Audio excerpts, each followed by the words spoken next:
My name is Akram Elias. I'm with Capital Communications Group, and I'm going to be moderating, hopefully, a panel.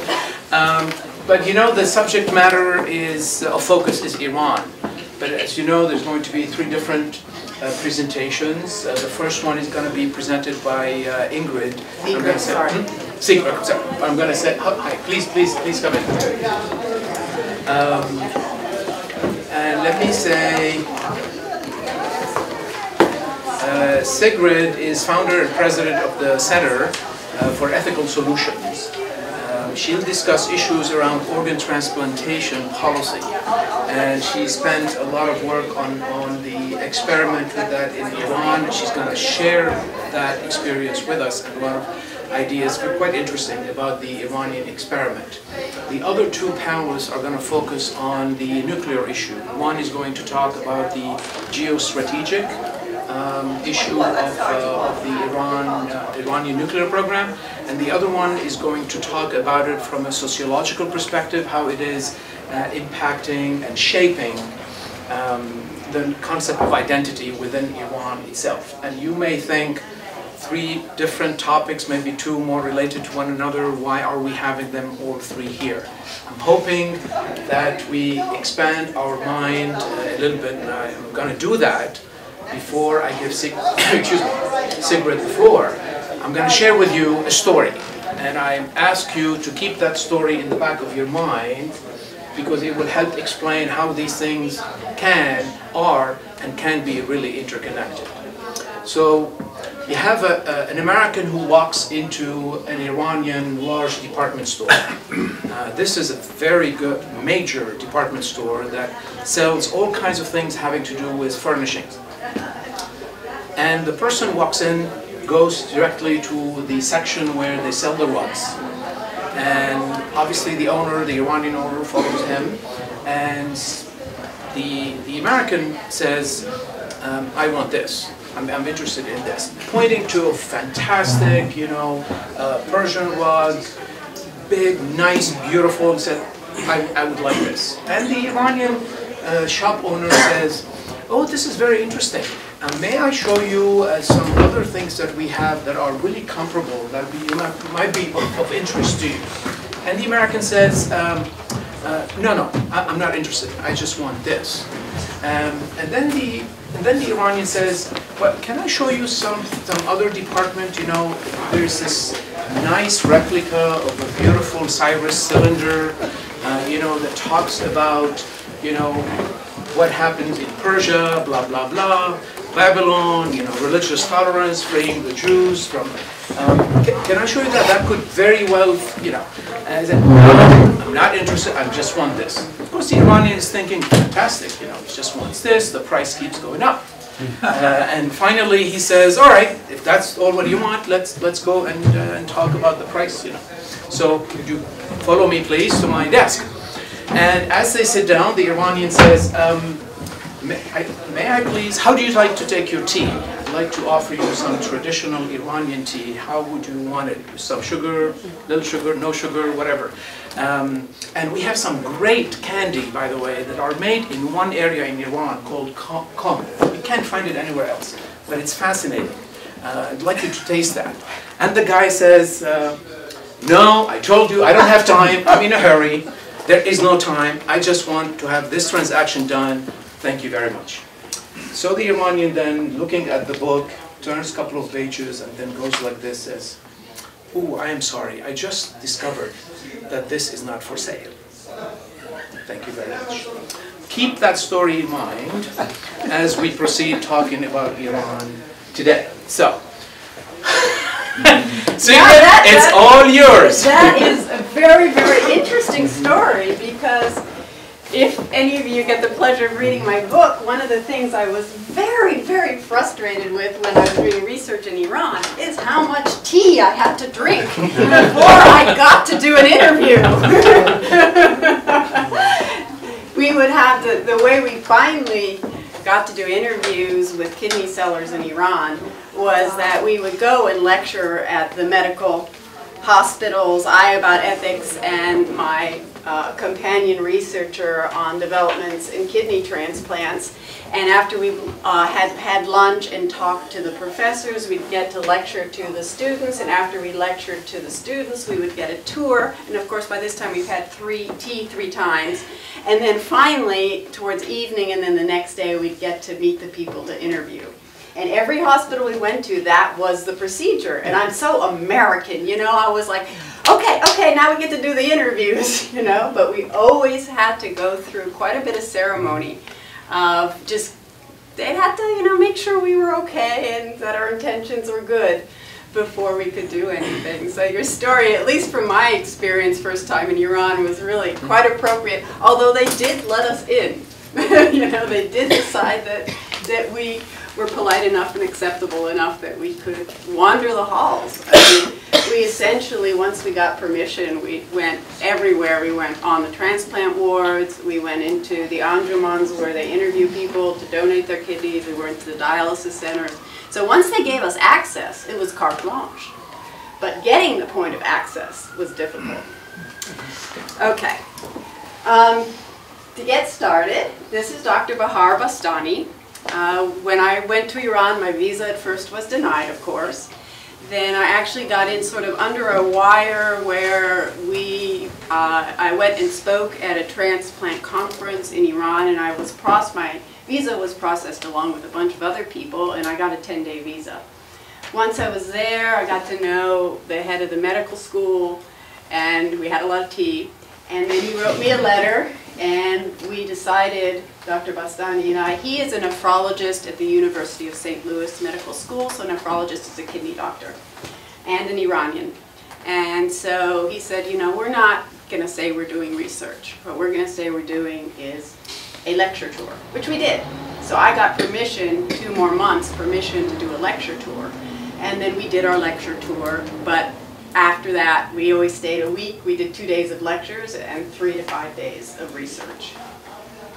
We were there about 2 months. We went to 6 different transplant regions, and I came back with over 100 hours of video.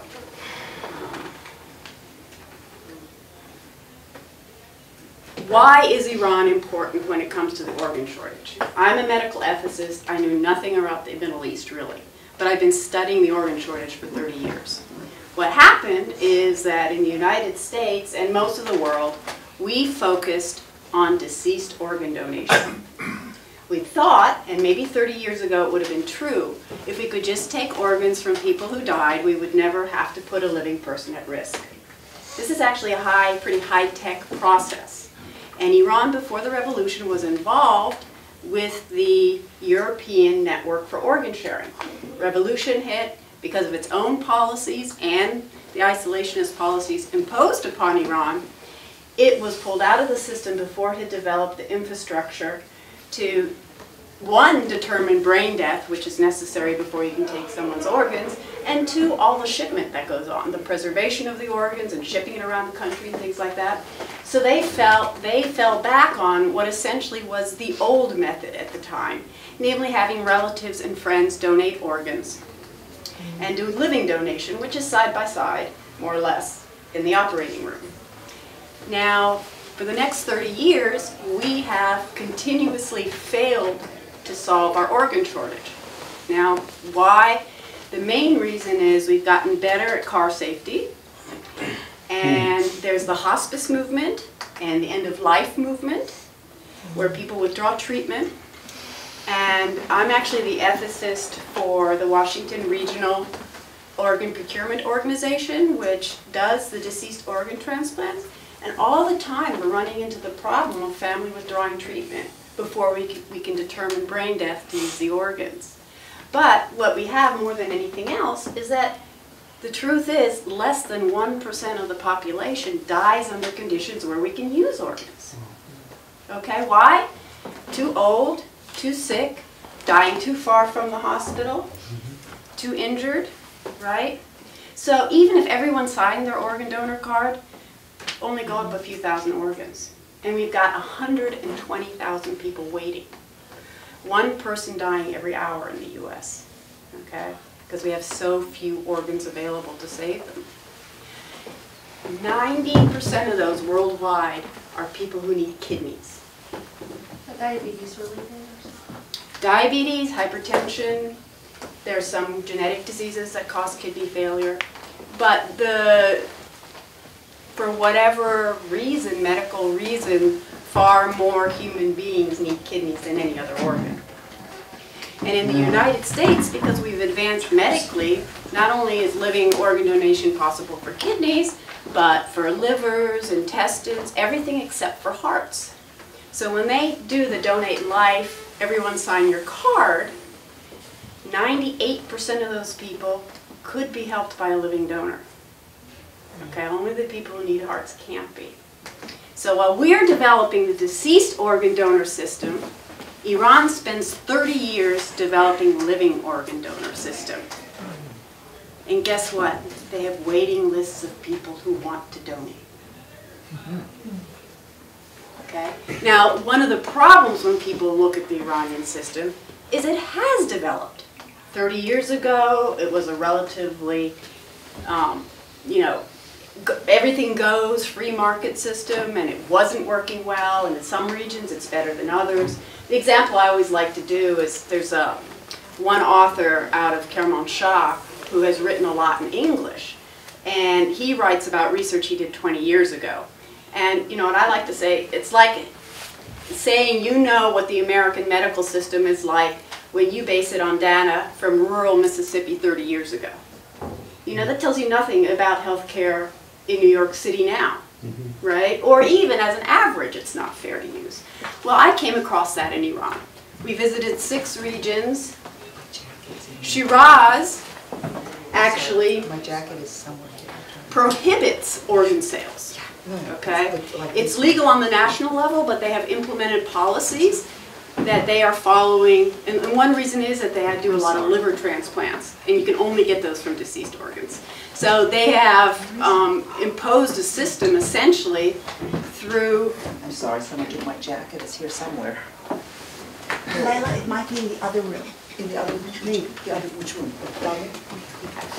So they've actually created a system where you can't be paid at all, okay? Not privately. What they have is there's on the federal level, they give you money, which essentially is enough to cover costs, and that's all you're allowed to do. So if you visit Shiraz and you look at data in Shiraz, they actually have a black market like the rest of the world because people pay under the table.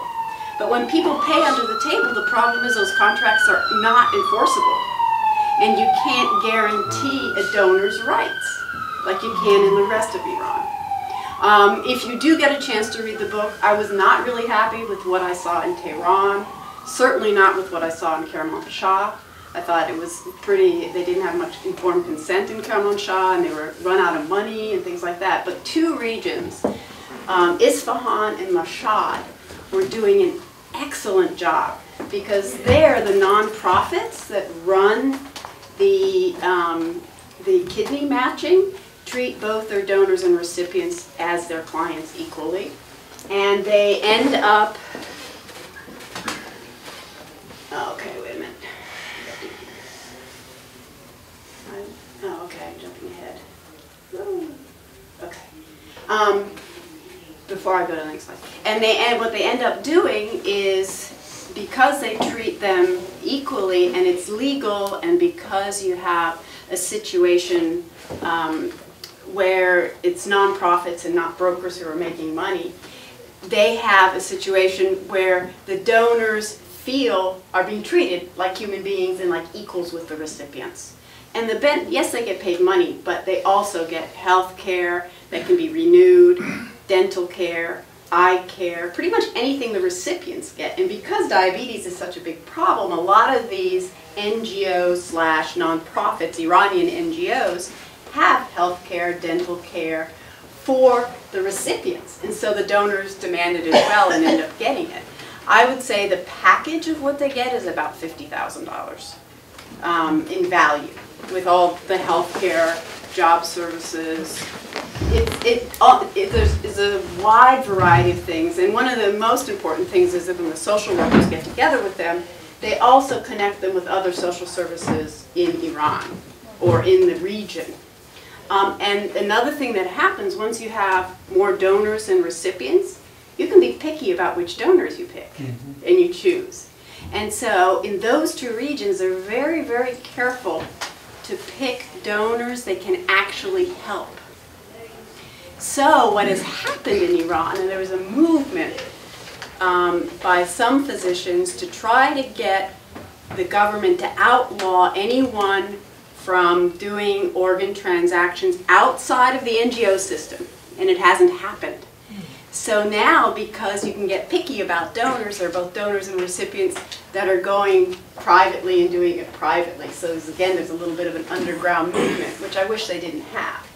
But the formal system, which goes through Anjumans, at least in Mashhad and Isfahan, is remarkable how well it works.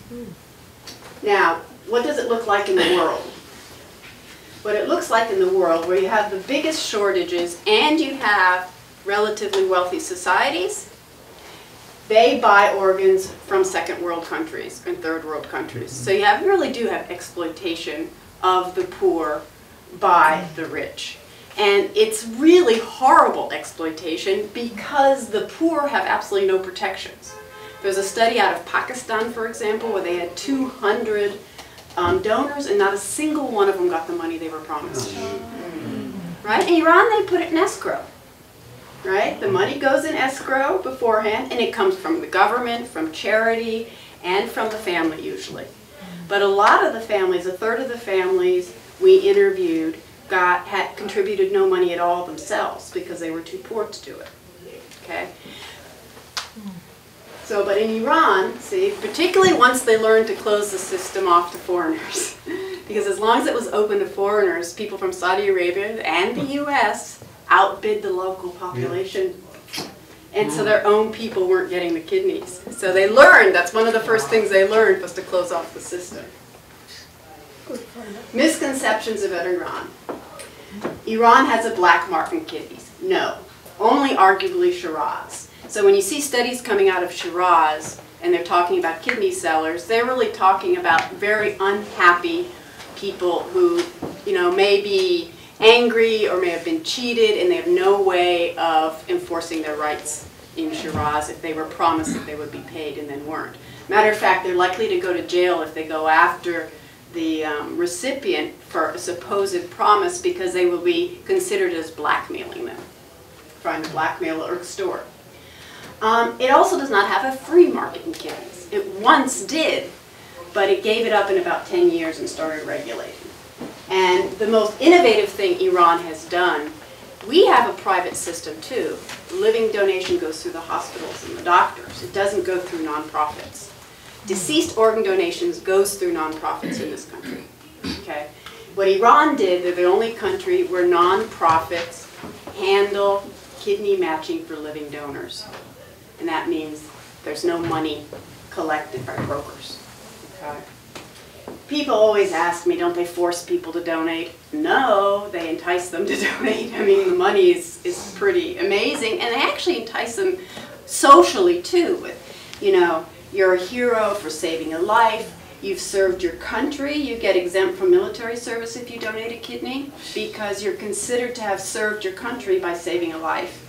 So this kind of, you know, there's still a history of people associating organ donation with drug use or poverty, but that's because in the beginning it was. Now it's mostly middle-class people who donate. Okay. So no, they don't force people to donate. Matter of fact, 70% of the donors we interviewed were male. There's no hidden waiting list. That's something the ethicists say. Because we went, you know, person to person in the dialysis center, and everybody who was still there was either waiting for an organ, didn't qualify medically, or for some reason, the one group that is there for financial reason is refugees. Iran, the system is closed to refugees just like it's closed to foreigners. So they can pay their own transplant costs, and if they find a fellow refugee that will give it to them, but they often have trouble doing that because they're outside the system. Again, it's not only the poor, because once the system is legalized, it normalizes. It becomes socially acceptable. So if you think of the black market, who sells a kidney on the black market where it's illegal, where you can get cheated, where you have no recourse to the law? Well, only the most desperate in society resort to that to get their money. But once you have guaranteed health insurance and all these wonderful social services that go along with it, and you get enough money to start a business or get out of debt, all of a sudden you have the middle-class woman, just being Iran, whose husband refuses to send his daughter to college, selling a kidney to send her daughter to college. You know, and you got to ask yourself, is that a wrong thing? You know, maybe it's wrong that the father isn't paying for it, but that she has that option, you know, or getting out of debt or starting a business. There are a lot of people, young people starting businesses, young men. Okay, it takes a lot more than just money, right? You need informed consent, so you need contracts, enforceable contracts. None of this exists on the black market. All right? Everything except for contracts and benefits exists here when you have a living donor. Okay? Matter of fact, here there are disincentives, financial disincentives to donate because you're not allowed to cover people's expenses even. So one thing that I have a charity that actually starting to cover donors' expenses without paying them. I mean, we're not creating incentives to donate. We're just helping when someone is on unpaid leave because they've donated to a relative.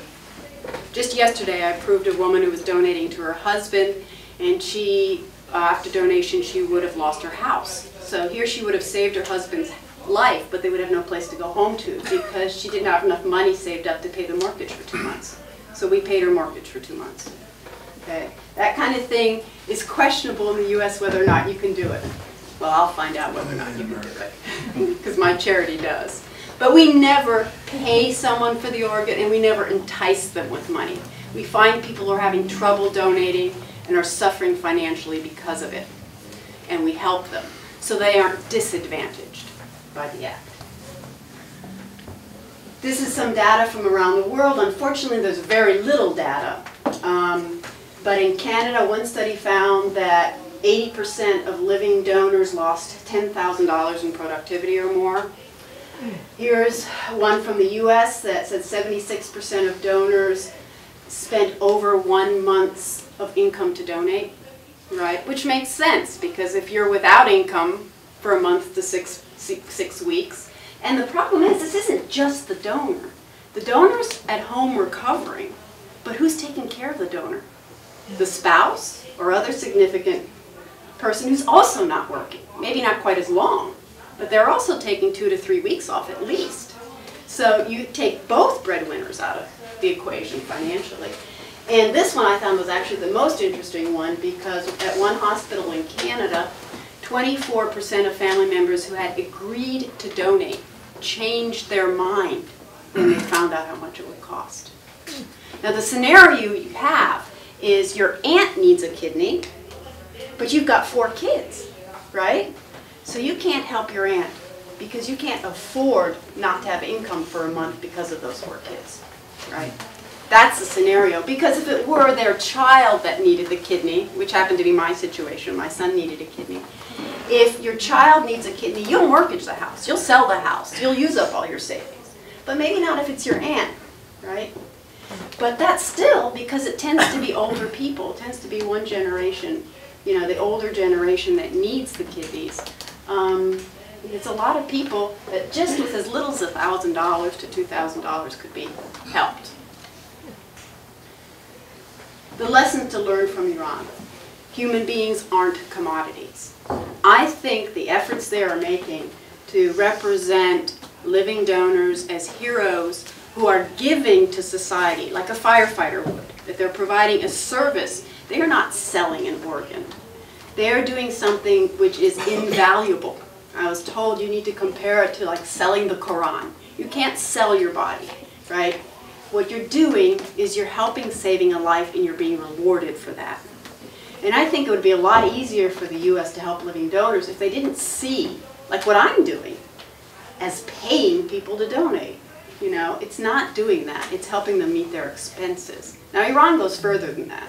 The policies that I'm advocating, I think we might be able to clear 1/3 of the waiting list. But realistically, I think the only way you could clear the list 100% is if you do help people with money that helps them in their lives. But, you know, I don't, politically that's not feasible right now. They don't have a free market, they don't have a black market, that's not what's going on. The best way to prevent organ brokers is to have nonprofits do it. And in the US, that would be really easy because we already have nonprofits dealing with deceased organ donation. So all we'd have to do is let them process the living donors too, which is starting to happen in Iran the other way. They're starting to process deceased organ donors now.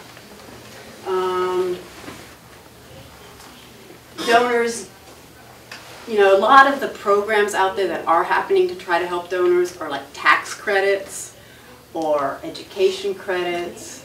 That doesn't help the average donor because what the average donor needs is the money to survive those 6 weeks of recuperation when they have to pay. And, you know, money alone will never be enough. When you think of a market, there are people out there saying, well, we should just allow a market.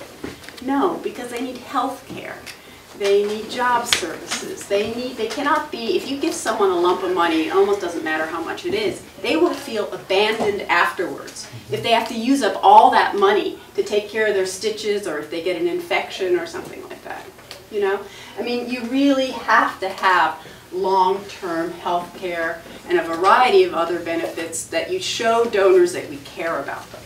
So that's why I actually am a living donor advocate now, an advocate for their rights and their benefits, so that they can save a life without having to sacrifice too much on their own. And the lessons come from Iran.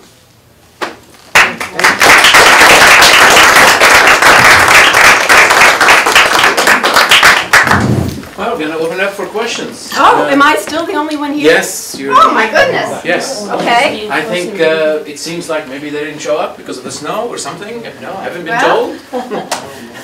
Well, it would have been interesting to hear about, you know, the nuclear policy myself. So, but I most certainly am willing to open up. We're going to all have an earful of it, you know, during the next month. Yes, I'm sure we will. Between Geneva, here, and whatever.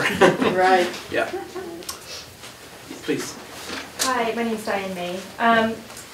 You had a slide that showed all the major players on the kidney market. Yes. And one of the countries, the neighboring country to Iran, Iraq, it looked like they were mostly a donor market. Right. Big black circle of sellers.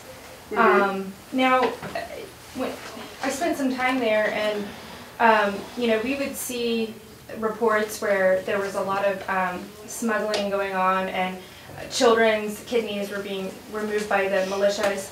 But how much of that is influenced by, you know, people from Iran maybe coming over and showing that expertise? Or do you think that there's no relationship between the fact that Iraq is a big seller and you know, Iran has this very advanced kidney market? No, because they're. Is there some black market in Iran? Yes, okay, but the way you need to look at it is every once in a while there's a big blow up in the paper where some Saudi has bought an organ from an Iranian. Okay, that's the blow ups that you find in the paper, that they've slipped through, that they've, you know, faked their papers or whatever, and they've gotten an organ in Iran. You know, there are probably 1,500 Americans buying organs abroad every year. I would say there are half a dozen scandals like that in the papers in Iran every year. You know, and yes, we are, you know, there are 80 million people and, you know, we're over 300 million, but still, I mean, we are buying them because you only have 17% chance of getting one on the transplant list, a deceased organ. So if you have the means, which obviously isn't all Americans, but if you have the means, you spend a couple $100,000 and you go abroad and you buy one. But you can't get into Iran. I mean, my book talks about, of all people, someone, an executive from the National Kidney Foundation who bought a kidney in Iran. They shut down the conversation at the Anjuman when I tried to ask them more questions. So it could have been that that took place while it was legal to be a foreigner and buy a kidney in Iran. So they might not have violated Iranian law, but by doing that they violated American law and they violated their policy, because the National Kidney Foundation is even against the kind of payments I'm doing. But, right, he was desperate. He didn't want to die. Oh my. So what does he do, right? He knows how to do it. He knows how to do it. And he went to Iran, where at the time it probably was legal. So I don't think he violated Iranian law, and it certainly is better than the black market because his donor got what was promised. Okay? But, you know, there's books out all the time about people going to the black market. They don't even know who the donor is. They don't know if the donor got the money. They know they gave the broker $200,000 and the broker took some. They greased the palms of the doctors involved, or it's back alley or something, you know.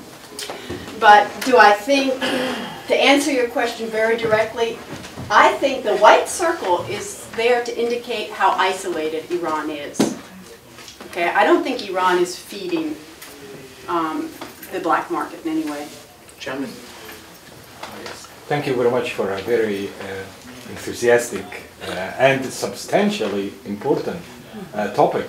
Actually, I came here, I have to confess, I came to listen about nuclear.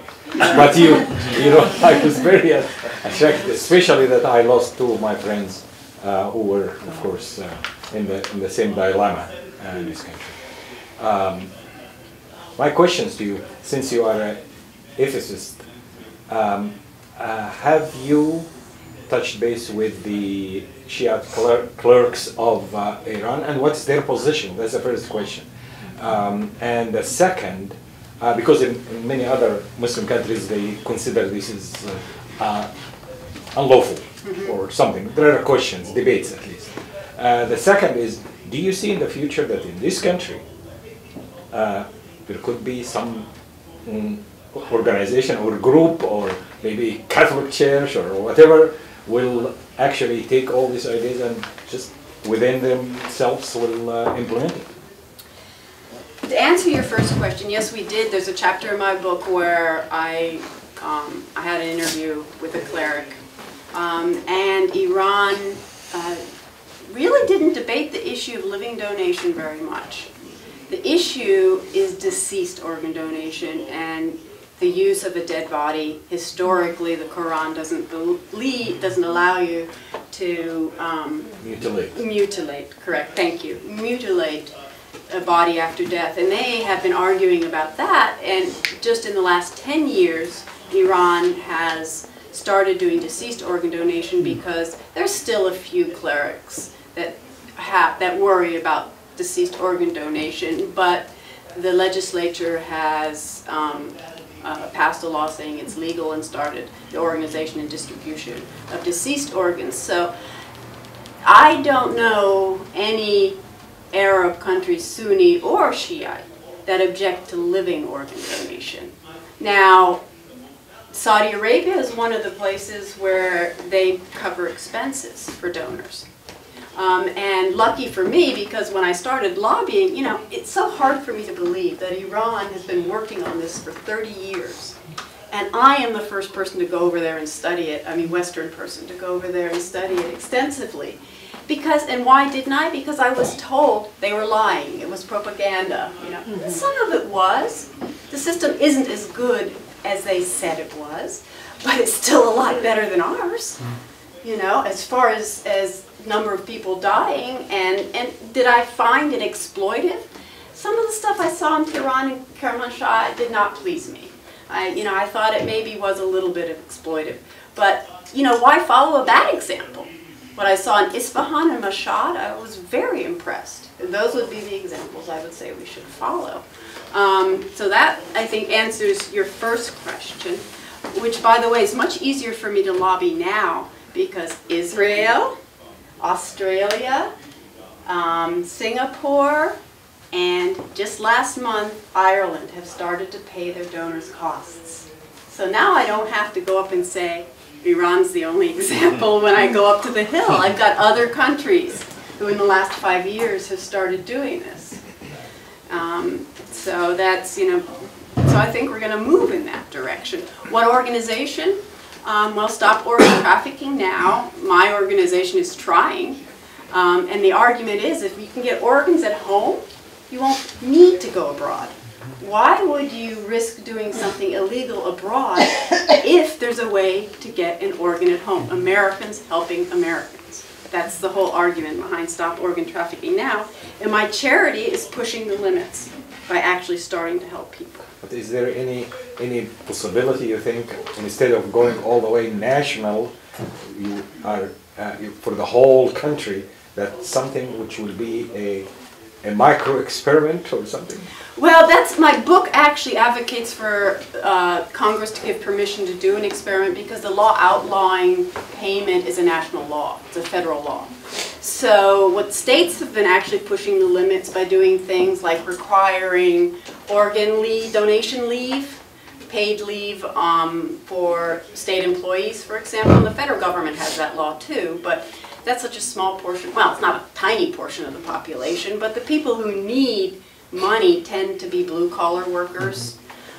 So also because they need longer leave time because of lifting and hard labor. They can't go back to work as fast. So they're trying to help, but if the payment is so explicitly outlawed that would require a federal initiative. And my book suggests a federal initiative to study incentives. And I've written, I've joined groups that have talked about doing that, but I got some pro bono help from a DC, Dickstein Shapiro law firm, and we came up with a win-win proposition where you could actually start saving lives now and save Medicare money now if you started covering expenses. Because that shouldn't be ethically controversial. You had a question? Yeah, were you able to witness how they were getting the resources or the money, the NGOs were, to cover the expenses for the donors, and if the United States healthcare system could emulate that process? Yes, I did witness it. I mean, I don't know, witness it exactly, I was told. Right? For one, the NGOs are licensed by the federal government. And they're the head of the NGO is usually a paid federal employee. Everyone else who works for the NGOs is a volunteer. Okay, so they don't have much overhead. They tithe in Iran, so there are a lot of donations. Donation boxes specifically for organ donation, and people they give money directly to the associations also. That's why Mashhad and Isfahan were strong, because they had strong, what I would call the Bazari charities, give very strongly to the Anjumans there. So they had more resources in the poorer regions, and that's one reason the system worked better there. They could provide more resources and more benefits for their donors. But the insurance actually comes from the government. The government promises 1 year of insurance to living donors, but it's a voucher system that gets distributed regionally. And what the Anjumans would tell the donors, come back next year and I'll probably have another booklet for you. Come back next year and I'll probably have another booklet for you and your whole family. Because some regions have extra booklets of medical vouchers. And so they give them out over and over again to these donors if they need them. And now the second part of your question was? If the U.S. could emulate that process. The organ procurement organizations like the one I'm in the ethicist for that do the deceased organ donation, they are nonprofits, okay? So if and the law allows them to deal with living donation, but the problem is they get $50,000 to remove and transport a kidney, just as an example. They get 0 for processing the testing of a living donor. So what's the incentive, right? There's absolutely no incentive to help living donors. So part of the Stop Organ Trafficking Now proposal is that the federal government start paying the nonprofits that process deceased organ donation to also process the testing for living donors, which is going to cost a lot less, let's say $10,000 or $20,000. So do a comparison, $50,000 to $70,000 to retrieve 1 kidney, $20,000 to do the testing for a living donor, then you have $10,000 to give the living donor for expenses, let's say, Medicare is still saving $20,000 per transplant by using a living donor. So it's an immediate financial gain. Now, I can go into the whole thing about what happens on the Hill when I propose this win-win proposition, things like, oh, well, we just opened a dialysis center in our district, so I don't think we could propose something that would take people off dialysis, you know? Oh my God! You know? But anyway, I have lots of stories like that. I'm really intrigued by your story because I have heard that in the 35 years that Iran has had sanctions imposed on it, there are great successes. Like this, that, you know, within Iran, the people are in many ways self-sufficient with others. So do you have another area that you might know about where there is such an example of success, or I don't know if others have other areas? You mean in Iran? In Iran, yes. No, I must say, because this is the one I went to study, this is my area. I'm not a Middle Eastern expert or an Iranian expert. I'm just an organ donor advocate, you know, trying to solve the organ shortage. What about a follow-up to her question in focusing on the kidney issue? Doctors, nurses, scientists, researchers, lab people, I mean, how did you find these structures, you know, that are maybe supportive of this? Did you interact with them? Do you see, yeah. I mean, there on my website, there's a video, and plus there's lots of photographs that I took in Iran. And I think probably one of the things that was good about my doing this project is that I've been to 40 countries, I've lived in 6 countries, I'd never been to Iran, but Iran, I have no personal connections to Iran or any reason to be biased about it. I really wanted to just find an answer to help solve the organ shortage in the US. And, you know, when I went over there and I saw the medical system, I mean, you had anything from the poor public hospitals to the huge, shiny, beautiful, technologically advanced transplant medical school hospitals.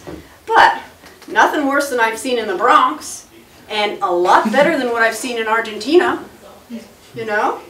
I honestly, I thought I would see third world stuff, but I didn't. I saw second world and better. I mean, developing country, pretty darn close to what we have. I mean, I could communicate really well with the doctors because a lot of them have been trained in Germany or France, and I speak German and French and English. So I never had trouble communicating with any of the physicians. And they're doing laparoscopic kidney retrievals like we do here. Maybe not as many, but they're learning. So, you know, I'd say they're technique-wise, just guess, 10 years behind, something like that. You know, but that's better than Argentina when I was there, you know. Probably better than some Eastern European countries, you know. And that was a real surprise to me because I had sort of been brought up to think of Iran as a backward desert country, which it is neither. It's neither backwards nor desert. So I apologize for having thought that, but that's part of what when people read my book is really geared towards the general public. It's not an academic book. Book clubs are reading it. But what it is, it's, you know, it's an adventure, my adventure learning about Iran, and my adventure learning, because I actually come from a market background. And it's also my adventure learning that that's not going to work because it didn't work in Iran. So what will work? So I'm learning as I learn more about what's happening in Iran. And I'm learning about Iran, and I'm learning about the issues.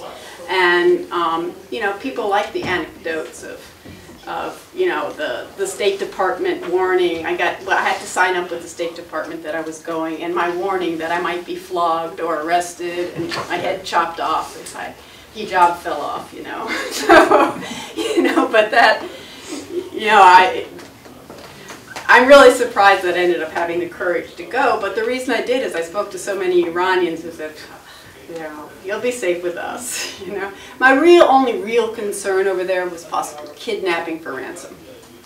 Because right before I left, a Japanese businessman had been kidnapped for ransom, so I was a little nervous about that. I believe this is your own map, right? No. No? No, I made the map, but it's based on data in a book that was published last year on the global organ trade. Okay, because I was going to ask you about the buyer's market. I noticed that the spots go from bright orange to darker red. Oh, I don't know. Yeah, that's because... Yeah, I was going to ask you what Arab country is, like which one is the most buyer among all of these? Well, you... Because I heard that spread Saudi out. Arabia is a big Yeah, it buyers. is. It is. And see, look, there isn't any in Saudi Arabia. There isn't, not even in Yemen. I'm surprised there are no sellers in Yemen. So will your next book be the people buyers? No. Will you Saudi Arabia? Algeria. It's a big spot, but look at how many spots they have in Saudi Arabia. And this is what I've heard that Saudi, many of them are big kidney buyers. Yes. Definitely. And that's why I was like wondering if you have an answer for my question and will be your next book. No, because By the way, the title was kind of misleading for is. me in the beginning. I thought that it was more of pejorative and oh, this is I the know. bad thing. And then here, with all the structure and But you know why? Because it's titled for public appeal. it is. I started out with like this job. title, Lessons from Iran, and the book would never sell. I'm sorry, but it's true. I know. What lessons? I know. Is Iran the best among the major players on the market? They're the only legal market. The only one. The only legal market, and the only country in the world with waiting lists for donors. Wow. Like I said, one person dies every hour in this country because they can't get an organ.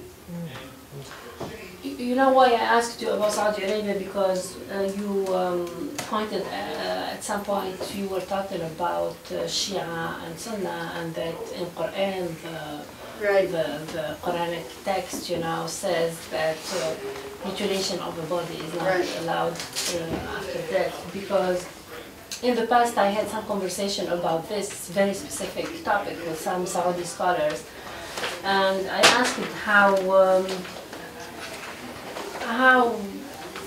allowed is it to be an organ donor, And the answer was from a Saudi Sunni scholar that it is allowed, but you know what, you better not do this, while the Shia who are seen differently, maybe looked down, that we see them here like really donors, and as you said, it's a charity act, which is a religious duty for a Muslim. Coming from a Shia would be like surprising compared, to a Sunni Saudi who advocate, charity more than anyone else, and who would be, if you are a donor, don't do it. But if you are a buyer, they are the first ones. I heard that they go to India and the biggest market. India and the black market Philippines in now. Now it keeps changing because there's a group of physicians, Turkish physicians and Israeli physicians, that kind of move. When the authorities close in on them, they move to a new country. They've been in Eastern Europe, they've been in India. Right now, the Philippines is the big place to go for organs, because the problem is you do need a skilled surgeon. But you see these cuts from year to year in the photographs from organ trafficking. It's skilled or not, they're not doing laparoscopic, kidney retrievals. And the biggest problem is the infections afterwards. They don't give the donors any aftercare. Which is just horrible. They take, if you're lucky that they let you live, because there's some rumors in India that they actually kill the donors. But, if they let you live, if they really just take your organ and push you out the door, the chances, if you don't get aftercare, of you getting an infection or something is pretty big. And that's, very valuable in Iran, that their patients, their normal patients, is totally legal. I have a question. How many people in Iran end up donating a kidney anyway? Like 5% or 1%? And also, do they have complications where they need an extra kidney later on too? Because we have one of them, so it's like working I don't know how kidneys work really. Right, right. Well, we have, Yeah, you can, but I'm thinking it's probably working double, so you might actually have to. no, I mean, No? the answer is yes and no. Okay. No, the younger you are, the more likely that the remaining kidney will fully compensate. Cool. We found data in the US now that older donors, sometimes the remaining kidney doesn't fully compensate, but not to the point of where you die or get chronically ill. Okay. But you have to, and also interestingly enough, if they're going to fail unless you get cancer, they tend to fail in pairs, just a week or two apart. Yeah. So, you know, it's not like you have your own reserve, which is kind of interesting. Yeah, I didn't know. Yeah, it is kind of odd. And like what we do now with liver is great. You know, 10 years ago when we were experimenting with live liver donation, they would take half of the liver. They would take it, because liver regenerates. But the poor donors would bleed to death because your liver is very porous and very hard. Now what they do is they take a biopsy of your liver and they give that tiny little piece to the recipient and it grows. So liver donation has become much less risky than it used to be. But in Iran, they're all doing deceased liver donation, while in the US, we're now developing technologically the living donor options, also for intestine and pancreas and even lung. They'll take a quarter of a lung from someone. But these are riskier, much riskier. As far as the number of people, statistics are really hard to get in Iran. You know, even the numbers for the number of people transplants done and things like that. You know, one of the reasons people think there's a hidden list is they say, well, look, their percentage of transplants for the population is lower than in the U.S. So why aren't those people getting transplants? And I spoke to a couple doctors. I said, maybe they don't have as much diabetes, they're not as fat as we are, or whatever. The doctors I asked about it said, no. The reason is because even though they have pretty good rural health care, they don't have doctors out in rural areas that recognize kidney disease until it's too late. And you have farmers, rural farmers and peasants, that don't go to the doctor until they're almost dead. And so what you have is you have a problem in identifying kidney disease, not in treating it. Yeah. Ma'am, over there. And then, sorry. Yeah, go ahead. Just to go back to the question of what exactly does mutilation of the body mean for deceased donors, I'm curious because, you know, from the perspective of jurisprudence, I'd be curious to see what does that mean in the Quranic and Hadith context when those, you know, injunctions are, you know, not to mutilate the body. I mean, is it in the I don't know. I don't know very much about those discussions that have been taking place. I must admit I don't know very much either. What I know is a history that 20 years ago when people started talking about deceased organ donation, developing it under the Ayatollah, the discussions about mutilation were that, well, if you take an organ out of the body, that's mutilation. But then there were some people said, well, what they were really afraid about was, or not what they were afraid about, that is only true if, let's put it this way, that saving a life overrides that prohibition. And there was over 10 years of debate about that. And now in Iran, they had the clerics, pretty much 90% of them came to an agreement, and so once Parliament put their stamp of approval on it, the issue was settled.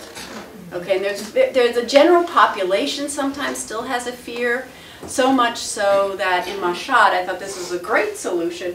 They don't even use the word for corpse in Farsi. They say cadaver. We're giving you a cadaver organ. And they say, what's that? What's a cadaver organ? Oh, it's an organ that was taken out of a person who has just died, but the organ is still alive, right? So instead of doing direct because we have corpse and cadaver, and supposedly they only have one word really that means both. So they use the American word so that people have to ask.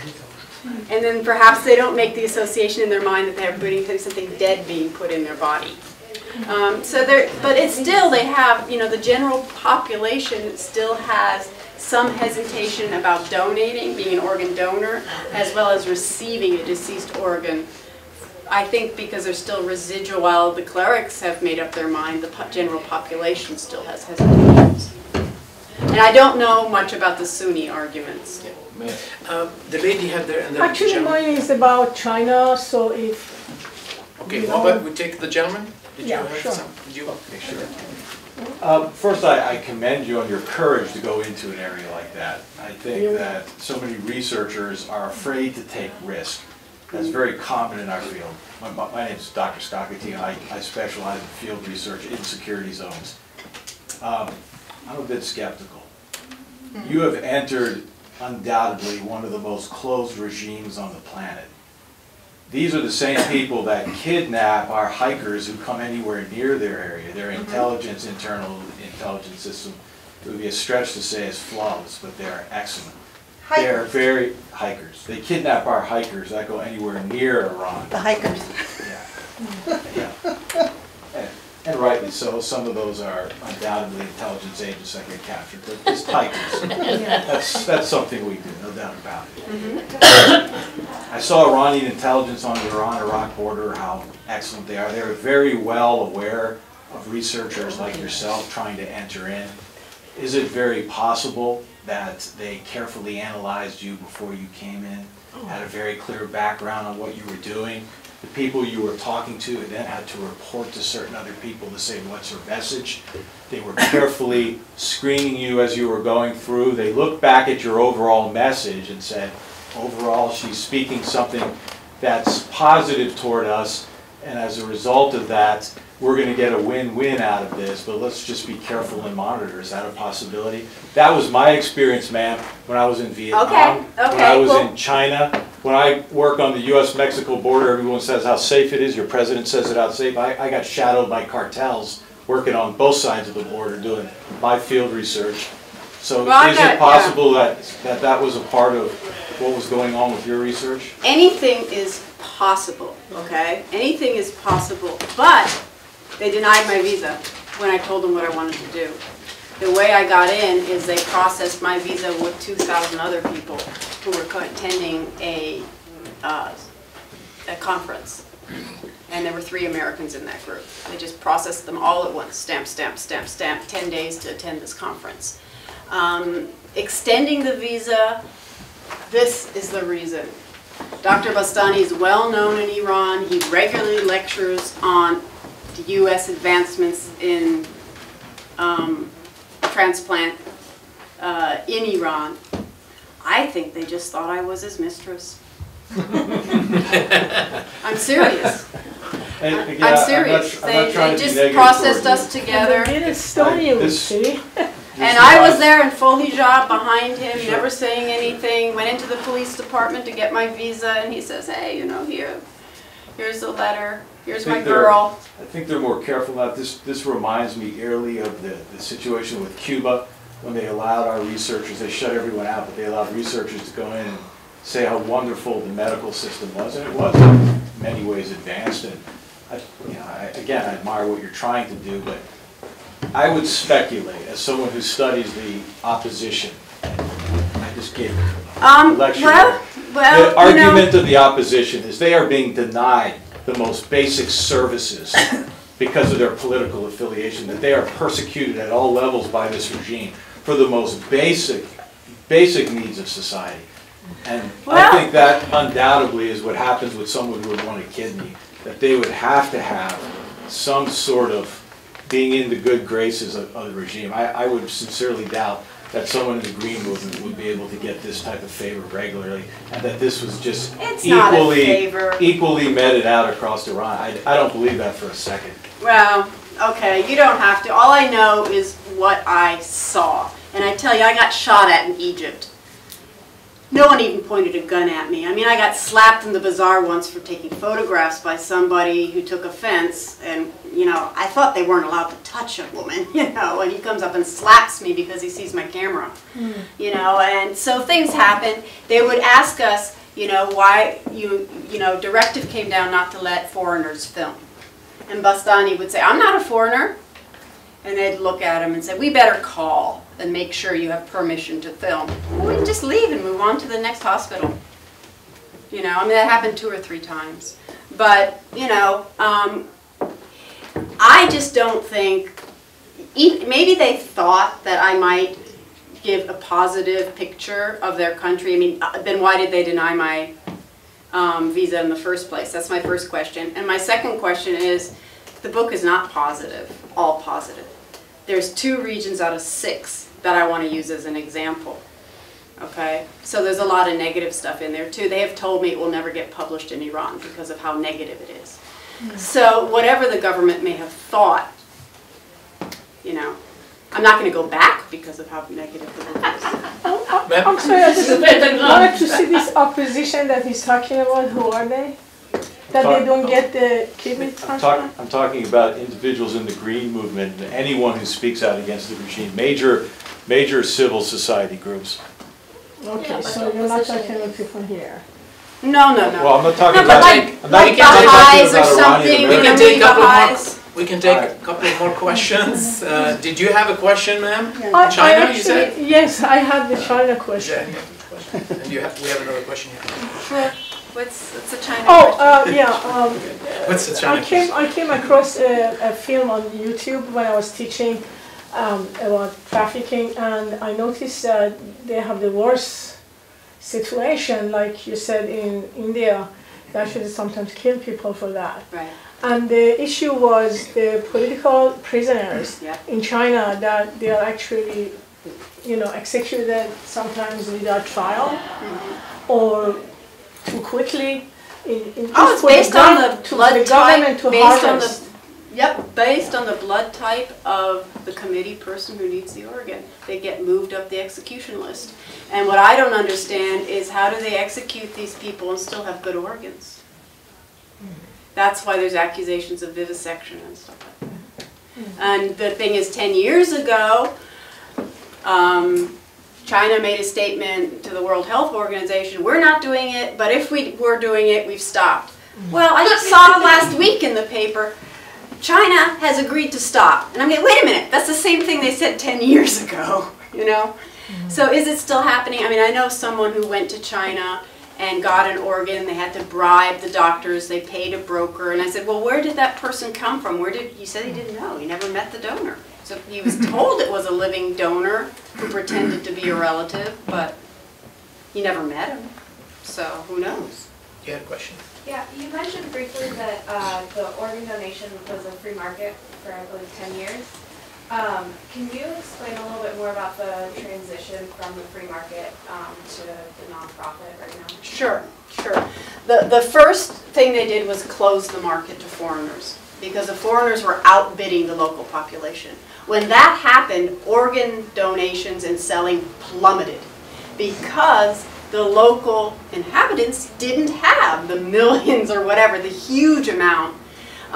We were hearing that people who had donated 20 years ago would get 15, 20 million tuman, when the going rate now, when I was there, was 4 or 5 million. So what happened then was, because the donation rates plummeted and they were risking that their donors would actually go to Saudi Arabia or other places to try to get more money, they started adding benefits to make up for the lack of money. Exemption from military service, huge benefit, okay? Health insurance. The NGOs were created originally to help kidney disease patients. The ones that are successful see kidney disease patients and the donors as equals, because that attracts donors. They also had a problem in the beginning that they would take anyone as a donor, drug addicts, anyone, because they were desperate. They're still suffering from that reputation from 25 years ago, when they would take, you know, the poorest of the poor and drug addicts. And the truth is, as technology has gotten better, now in Tehran, you get a badge with your picture that proves you're a donor, and you have a matching. It even has your recipient's picture on it, because the recipient takes you physically to get your urine test. And so the tech can see not only that you're the donor and this is the recipient who has to pay for your test. That way they make sure that you're drug-free. But in cheaper, in some of the poorer regions, that's common practice in Tehran. Every single person gets tested for drugs and for AIDS and for, you know, all these things. Well, in the poorer regions, they do it on a case-by-case basis. They decide whether it's necessary or not, so there's more slip-through, right? And then I had people tell me, everybody poor is a drug addict anyway because they all smoke hashish. Wow. You know, and I'm like, well, okay, so I have a whole section in my book is how do you define an addict? Because they also told me anyone who smokes anything, cigarettes even, or alcohol is a low life who should not be considered, and if we didn't consider them, there would be no donors. You know, and I'm like, okay, wait a minute, we need some clarification of definitions here, you know. And so there's a whole chapter on that. So, did I answer your question? Yeah. Okay. Thank you. Okay, well, what do you think? Thank you.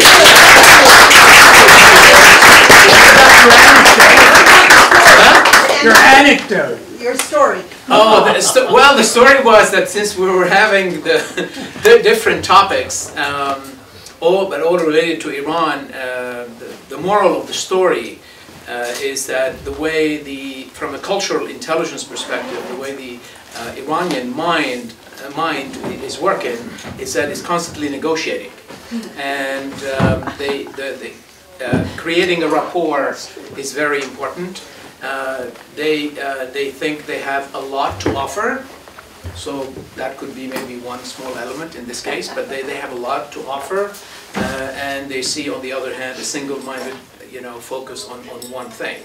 So in the negotiating mind, if you keep insisting on the one thing, for them it means the price needs to go higher. In other words, for you to get that thing, you're going to have to pay an ever-increasingly higher price. But if it gets to the point where you're not willing at all to talk about anything else, I mean, not even have the cup of tea, they'll tell you, this is not for sale. And that's where you really get stuck. So that's the interesting. Remember, they invented chess.